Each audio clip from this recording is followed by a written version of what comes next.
Hi friends, இது வந்து கொழுக்கட்டை.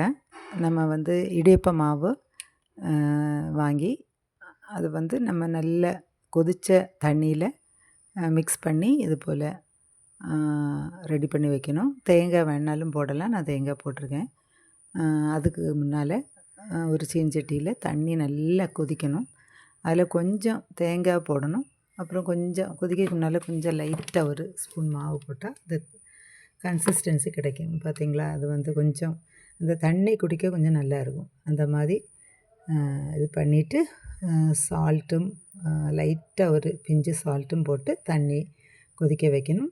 இந்த கொழுக்கட்டை உருண்டைகளை அப்படி போட்டு நல்லா வேக வச்சு எடுத்து பார்த்தா தெரியும், சீக்கிரமே வெந்துடும். ஏன்னா நம்ம ஆல்ரெடி கொதித்த தண்ணியில் மிக்ஸ் பண்ணியிருக்கோம்.